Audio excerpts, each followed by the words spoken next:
Hello there, this is James Crofty, knows 1978, and if you've yet to hear about the recent terrorist attack against Muslims in Christchurch, New Zealand,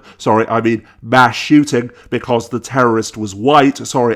lone wolf gunman was white, then Google it, because I'm already sick of having the same arguments and explaining the same things ad nauseum without having to repeat the factual details as well. Indeed, as it's not racist to care about your own race, defenders of Western civilization cry that immigration is the problem, that Muslims are still to blame when they are the victims because they're all primitive child-raping terrorists, and their moderate centrist apologists and enablers cry, "Don't politicise this," just as they do after every terrorist attack,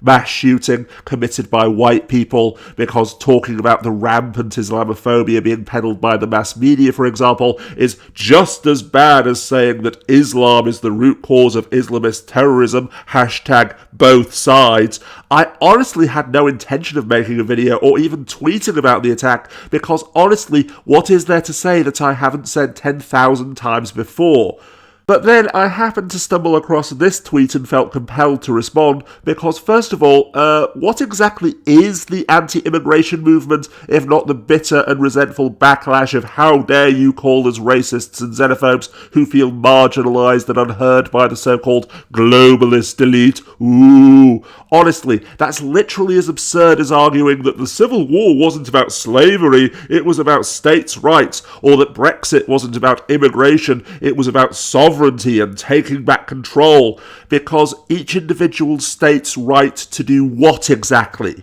Sovereignty over what? And take back control of what? I'll give you a clue, it begins with B and ends with keep out the foreign scum. And secondly, I'll counter that this is the result of politicians making people feel unheard and marginalised. You push some people far enough, they snap. The exact same thing is true for Islamist terrorism, so-called black-on-black crime, a label used exclusively to distinguish it from the real crime committed by people of colour against poor, innocent, noble and inherently superior whites, and every other form of crime and social disruption committed by the marginalised, disenfranchised and oppressed against their marginalisers, disenfranchisers and oppressors, i.e. us! But as always though, precisely because we are the ones who are in charge, that we get to decide what is and isn't terrorism, what is and isn't the root cause of the problem, while any crime committed by an illegal immigrant, a trans woman, a Muslim, a person of colour, a socialist or what have you, is proof that their culture, their beliefs and their very existence is the problem,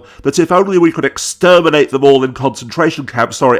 remove them from society, then the problem would cease to exist. White terrorists get a free pass precisely because dealing with that problem means dealing with our own complicity in it, looking at the self-righteous, self-entitled and oppressive aspects of our own culture, beliefs and yes, even our very existence, and admit that we are the problem and therefore that we are the ones who have to change. So just as is the case with mass shootings in the US and violence against women, both cis and trans, we will continue to allow more people than were killed on 9/11 to die every single year, because accepting that we are the problem and we need to change will hurt our delicate white boy feelings.